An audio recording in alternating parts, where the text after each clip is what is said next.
There's no sign of an end to the fighting. It may even be worsening. All right, boys, who's that? Today on News and Review, Canada's bloody war in Afghanistan. Hello, I'm Carla Robinson. This is a very critical time for Canada's military mission in Afghanistan. The Canadians there are now serving under the leadership of the NATO military alliance, and NATO leaders say they only have a matter of months to make some serious headway to prove to the Afghan people that they're in control. And the lion's share of that responsibility rests on the shoulders of the soldiers serving in southern Afghanistan. For the most part, they're from the United States, Britain, and Canada. And for the Canadians, that means danger is never far away. That's something reporter Chris Brown found out when he spent some time at the Canadian base in Kandahar. There's only enemy on that side. Smoke from the explosion hung in the air and sirens wailed. A Canadian convoy nearby had been hit, but all the vehicles managed to make it to the safety of the compound. One had smashed windows, a twisted frame, and smoke billowing from under the hood, the result of a direct hit from a suicide bomber driving a car loaded with explosives. As firefighters hosed it down, the soldiers counted their blessings. No injuries, no deaths. A little shaky, a little happy, confident actually in the equipment. You actually get more confident as you go through that thing. Corporal John McKella recalls the exact moment the bomber's car crashed inches from where he sat. I was the gunner. We noticed the vehicle pull out from an intersection. Next thing we knew, it blew up, and we kept on driving. It happened, and everybody immediately asked everybody else in the vehicle, everybody okay? We were all okay, and we just pushed through and kept going and got to here. It is extremely rare for journalists to be able to show any pictures of damaged Canadian vehicles in Afghanistan. The military has a strict policy banning such photographs, but perhaps because there were no injuries, and maybe because of the vehicle itself, commanders made an exception. The Nyala RG-31 is one of the newest and sturdiest vehicles in Task Force Afghanistan, bought by the military specifically for this mission. It's designed to withstand a mine blast from below, but an attack from the side by a suicide bomber, the impact of that was unknown until now. The bomber's car was utterly destroyed. One Afghan was wounded. Suicide attacks against NATO targets now happen practically every day in Kandahar. Sergeant Christopher Murdy has now lived through 2 of them. Basically, anger. You just feel like it's not a stand-up fight. You know, they won't face us out in the open, so you got to resort to this sort of thing. You have no recourse other than to take it. Everyone here is keenly aware what it feels like to be a target, and thankfully this time they got off lucky. Chris Brown, CBC News, Kandahar. Many other Canadians haven't been as fortunate. More than 40 have been killed in southern Afghanistan, the targets of a renewed insurgency by the Taliban and its allies. The force of that insurgency has taken military leaders by surprise. They've had to call for reinforcements and move in more firepower. Canada is now sending in tanks after facing Taliban forces in a major battle in an area called Panjwai. The Canadians called it Operation Medusa, and they learned some sobering lessons. CBC correspondent Brian Stewart studies military affairs. Amid the wild, often chaotic fighting in southern Afghanistan, there are vital lessons to be learned by NATO and military analysts. One consensus of NATO officers studying the Canadian-led Operation Medusa and British fighting further south is the combat is much fiercer than anyone expected.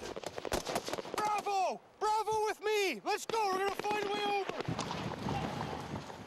Phrases like extraordinarily intense, ferocious, greater than in Iraq are being used by NATO, and the small part of the fighting seen by media confirms that. Look high left! Look high left! Striking to analysts, the vast quantity of firepower being used against the guerrillas.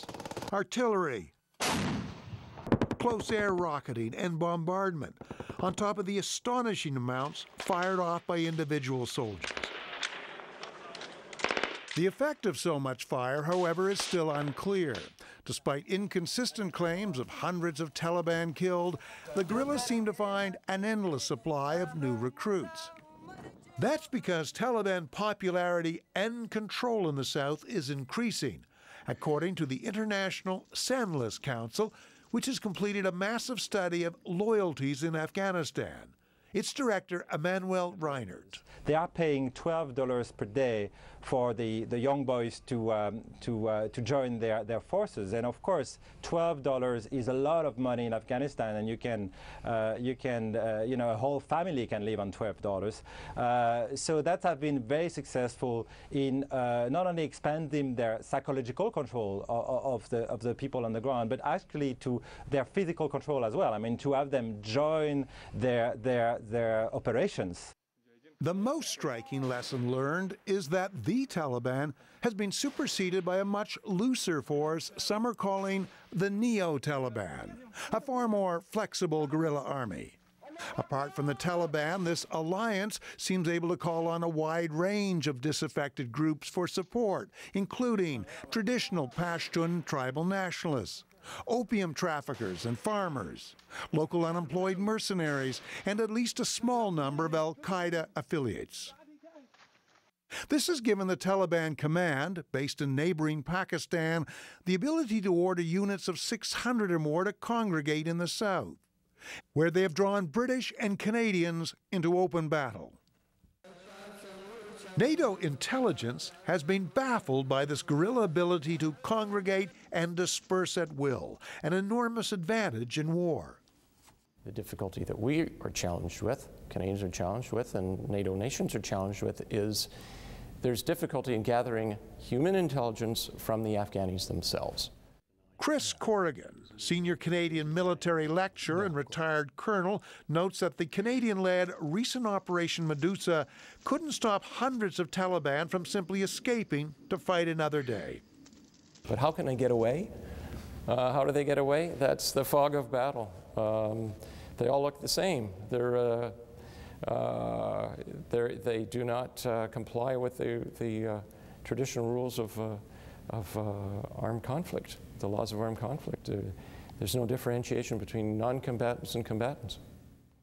As we've mentioned, the Canadians are in a very difficult situation. Their mission has two goals: to make Afghanistan secure and to help with reconstruction, to rebuild everything from roads and schools to a government and justice system. The trouble is that the security operation is taking up most of their time and resources, and that hurts. You see, until they beat back the Taliban, it won't be safe to do the rebuilding. And if they're not rebuilding, then more and more Afghans will start to lose confidence in the mission. And if they crack down too hard on the Taliban, say with powerful airstrikes, there's a risk of civilian casualties. For all the soldiers and firepower, NATO has to tread a fine line. Prime Minister Stephen Harper talked about the dilemma in an interview with CBC News anchor Peter Mansbridge. I think it's really taken a while to sink in on all of us the true consequences of Canada moving genuinely to the front line of a very difficult situation. We've been involved in these kinds of security operations in recent years in the Persian Gulf and in Afghanistan for several years. But this is the first time in some time that Canada has moved to the front lines of a peace and security operation. And I think it's really sinking into us all how difficult that is and what that really means. At the same time, I can tell you it's certainly engaged our military. It's, I think, making them a better military, notwithstanding and maybe in some way because of the casualties. And it's certainly raising Canada's leadership role once again in the United Nations and in the world community, where we used to have an important leadership role. So for that reason, I certainly supported the mission when we moved to Kandahar, and I will defend it every day I get up. How do you define success? You've been saying of late, and so has the Foreign Minister, that Canada will leave when success has been achieved. And that goes beyond the military point. Today talking about when all democratic institutions are restored, when reconstruction is being completed, when schools, etc., are done, refugees are returned. Is that how you define success? And if so, that's more than 2.5 years away. Yeah, I think, Peter, what we mean by success is that the progress that we have made and are making, that progress becomes irreversible.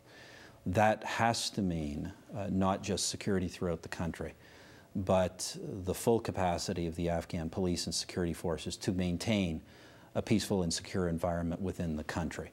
Now, that doesn't mean there will never be hostile attacks, but they have to have that capability domestically. Once they have that, I think we can also be assured, it all goes hand in glove, that the kind of developmental and humanitarian and governance efforts that are being taken will really, throughout the country, get the kind of momentum that we need to see ongoing social and political progress in the country. So, you know, it's not a point in time, but you reach a point at which you're moving forward on all fronts, at which the Taliban or anyone else is really unable to reverse that progress. A lot of progress has been made in 8 years in, you know, probably the worst, most economically backward, insecure country in the world. A lot of progress has been made, and in a lot of the country, considerable progress has been made, not so much where we are, and that's where the real challenges remain. Exactly how did the Canadians end up in the most challenging part of Afghanistan? The previous Liberal government made the decision, and only recently have we learned how it happened. Once again, here's CBC correspondent Brian Stewart. On the left, quick, march! A striking fact about Canada's pre-Afghanistan army is how little generals wanted anything major to do with that country. As far back as 2000, when the possibility of action there seemed unimaginable, Afghanistan was the place to avoid. The head of the Army, General Mike Jeffrey, had already studied simulation war games to determine the worst possible mission in the world. We chose what we believed was the most demanding piece of terrain, most difficult to get to, most demanding to support strategically, most difficult to operate in, and guess where we were? We were in the Caucasus and in Afghanistan. CBC News has learned that in early 2003, concern over Afghanistan was so great among top generals, they strongly warned Liberal Prime Minister Jean Chrétien to keep any mission there very small. About 500 soldiers, mainly technical support elements. Canada's army, after years of cutbacks and overseas missions, was overstretched and worn. We did not have strategic lift. We lacked certain strategic enablers, certain types of intelligence, certain types of communications. Our logistics capability on the strategic front was weak. Top command was therefore stunned in February 2003 when the government, without warning, ignored all military advice and announced a large force of 2,000. Canada is willing to serve with a battle group and a brigade headquarters for a period of 1 year, starting late this summer. Even the Army commander was given only 45 minutes notice. This is kind of a general's nightmare. Certainly a very, very bad dream. I had submitted my resignation the next morning. General Cameron Ross, then head of international security issues, was angered that the military had no time to even discuss the large commitment. I would say the degree of notice could be measured in terms of minutes, an hour. So that was quite a surprise, and the rest of the senior officers were about the same notice, give or take 15 or 30 minutes. Sending a substantial force to Afghanistan helped the Chrétien government get out of an Iraq problem. It was under pressure to contribute forces to the war there. Jean Chrétien didn't want to do that, and this was an alternative. But it has presented a whole set of problems of its own. The military leadership, however, has changed its outlook on Afghanistan and now welcomes the challenges. General Rick Hillier is the leader of the Canadian Forces. I fell in love with the country, fell in love with Afghans. Probably the hardest working, most dedicated people I've ever seen in my life. Quite incredible. Men, women, and children. We were never in doubt that this mission was worthwhile, that it was where Canada should be, and therefore we believed in the mission. There was a nugget there that was a noble cause, and therefore that's why we as soldiers execute the mission right to this day. It's a risky mission, though. The Canadians are facing a deadly insurgency. They're fighting under a complicated NATO leadership structure. There's deep-seated corruption in parts of the Afghan justice system. And the longer it goes on, the more it favors the Taliban and its allies. And that's News in Review. I'm Carla Robinson. Thanks for watching.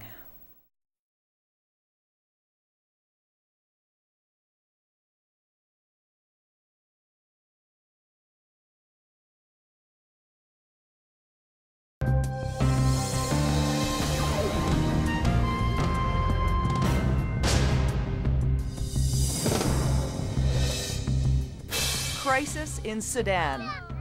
The struggle to survive in one of the most dangerous places on earth, and why the world can't stop the killing.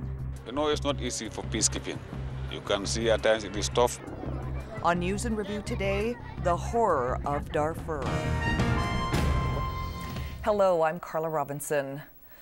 Countries in Africa are all too familiar with war, with disease, with famine. And it's often not just one of those things facing people. It's often a deadly mix of all three. Today, we're going to take you to such a place. It's in the country of Sudan in northeastern Africa. Now let's zoom into one part of Sudan and go into Darfur, a dangerous place in desperate need of help. Here are a few basic facts about a very complicated situation. Fighting in Darfur began about 3 years ago, between a force called the Janjaweed and fighters from various tribes in the region. The number of dead in the conflict is difficult to figure out. One organization says 50,000 have been killed. Recently, the journal Science put the number of dead at 200,000.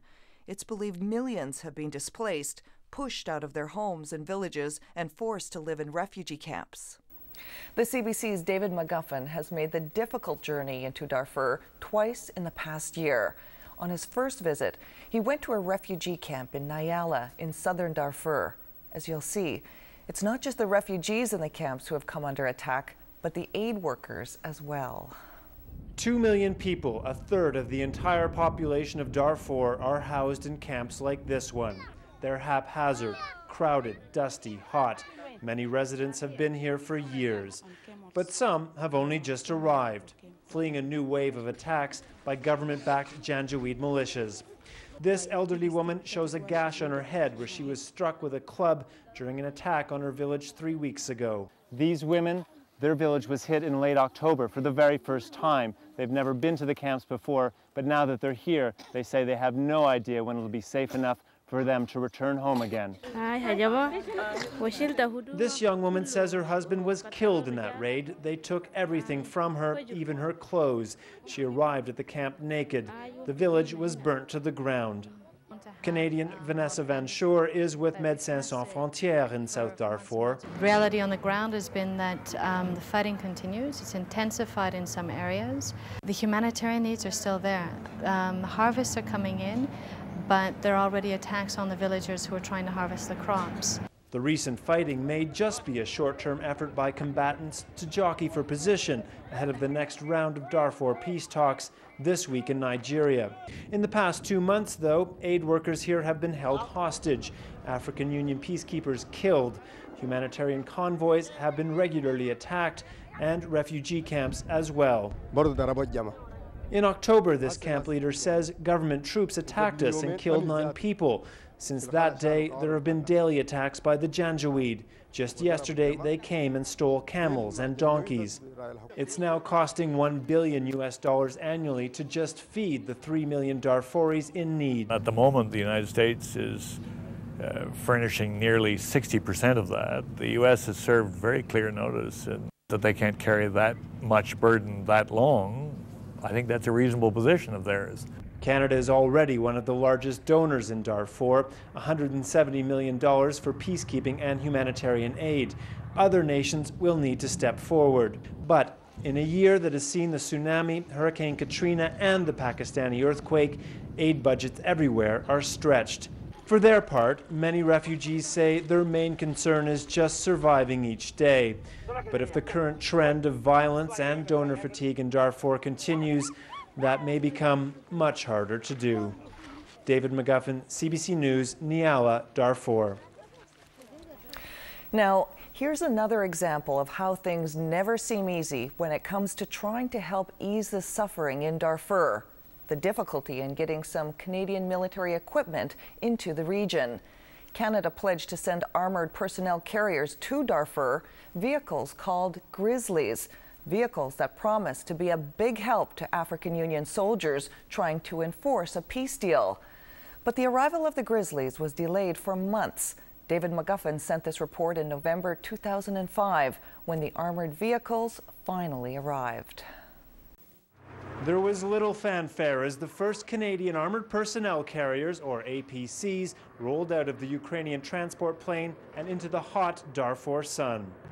The tone seemed appropriate. These vehicles face an arduous task, helping to promote peace in a harsh desert landscape the size of France. But still, they're expected to make a big difference. Instead of running around in an open vehicle and potentially totally at risk of being shot at or